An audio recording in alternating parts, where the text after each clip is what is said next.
Hey, what's up? Uh, Hello from T Boone Pickens Hospital, and go Tigers. LSU plays here in about 20 minutes. I'm making this video about 11:40, and so I'm gonna watch the ball game. And actually, my buddy Jason Hogwood, my friend, is gonna drive from Van, Texas, to come in and watch the game with me. So it's been so cool to see just how God, the relationships, the divine connections. I met Jason when our boys were 10, and just is a really good friend of mine, and just he's gonna come watch the game, and I'll tell you more about that in a minute. But just updating on my health.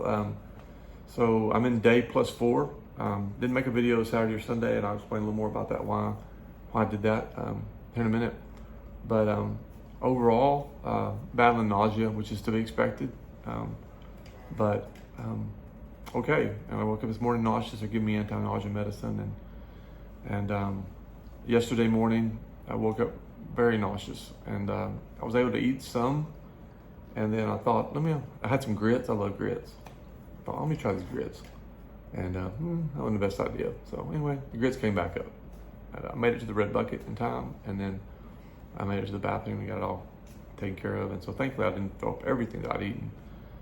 But just trying to eat what I can, at this point, and what I just listen to my body and kind of tell what I need, and do that. So day +4 is sort of in the middle. There's a curve, and so you start at day zero, and it kind of goes to day 1, 2, 3, 4, 5, 6, 7 is the bottom of it. So these days, today and tomorrow, and the next day, are the hardest, and so my white blood cell count is at 1,800 a day, so it will drop, all the way to 0. My platelets are going to drop; they're at 123,000, and then my hematocrit, red blood cells, are at 30.2.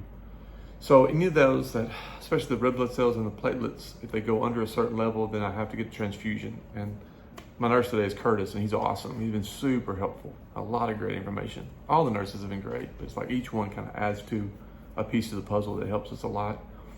He said it's pretty common for most people that are on this floor that get what I got, stem cell transplant, to have transfusions. But if I can avoid it, I'd love to avoid it. So just pray that my platelets stay strong, that my hematocrit stays strong as possible. And if I can avoid the transfusions, I'd love to. I don't know. I just want to avoid them. But other than that, they gave me just keeping myself clean, keeping the room clean, just doing all we can, just to stay well. And so that's the big thing. Just pray that I will stay well, and that I will mentally and emotionally and spiritually stay right where God wants me to be and where I need to be.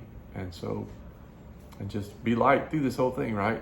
And that's what we're trying to do. So today I got up and was a little nauseous, and then took a walk and walked a few laps around the hall out there. Maybe one day I'll take you on a walk with me.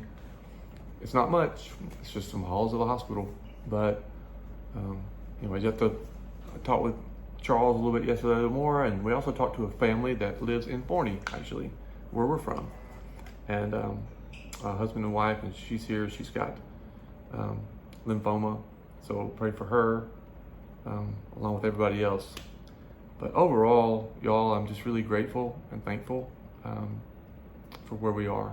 And like I said, all the nurses have been great, and I've been giving Fight Like a Freak shirts to my nurses, and they have been just awesome for the most part, and very, very grateful. So I know as each day goes, we face whatever comes. And my sister gave me a book called 50 Days of Hope. It's written by a lady that was a cancer survivor, and it's really, really good, and it's been helpful for me. And been reading that. But one of the things she talks about in there is just, just facing one day at a time, and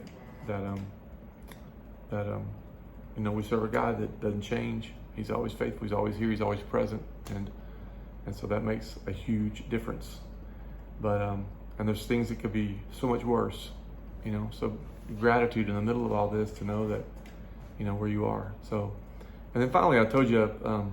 So over the past couple of days, I didn't do videos because I had just so much neat stuff happening around me, and I wanted to kind of live in the moment, soak it up, because my family was here with me on New Year's Eve. I mean, Dawson had to go back to Austin, but everybody else was here. And then my sister and brother-in-law, Drew and Lori Klein, came down with Daisy and Jovi, and they surprised me on Saturday.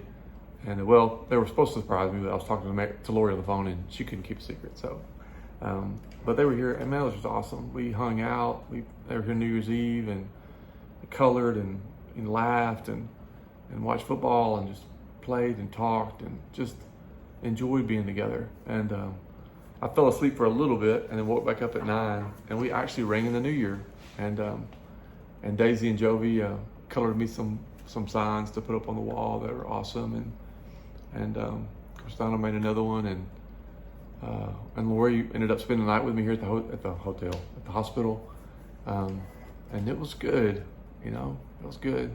We have so much history together, and in the meantime, we FaceTimed my rest of my family members and talked with them. And so then they spent the night, Lori spent the night Saturday, and then Sunday they came all back up, and we hung out for a little bit longer and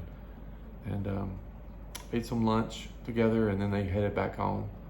And then last night, Donna was here, and then a couple that I officiated a wedding for came by and just visited for a little bit, and it was awesome. Through my hitch and spin company, and it's been so interesting, just people that reach out that you just out of nowhere, and your story. I'm so thankful to you guys for sharing my story and sharing our story, and Donna and I, what we're going through in our family, and just asking for prayer, because I believe that prayer is working major and in our life right now. So thank you for that. And it was good to visit with them last night. So anyway, I think that's it for right now, y'all. And it's a little longer than I wanted to go. If you got to the end of it, thank you for listening and keeping up with me. And I know you have 1,000 things going on in your life, and there's so many needs out there. Continue to pray for Pam and Cole and Colton and Jackson, the young man that from Tennessee, they're having positive movement in his life. And then Gene and Rick and Rita and Cindy and Will, so many people that are going through things. And one thing that is becoming more and more clear to me is how sensitive we need to be to people around us, because you never know what they're going through. And just a text message, a call, a message, support, all that means so much. And because I know how much it means to us. So anyway, kind of long, but I had to catch you up a little bit. So go Tigers. They'll be playing here in a few minutes. And we love you guys. Thank you all for loving us, and just continue to pray we can be light and that we can share our hope. That's what we're doing. And through it all, that's what makes a big difference. And just live it out. So anyway, have a great day. Happy New Year, and we'll talk to you later on.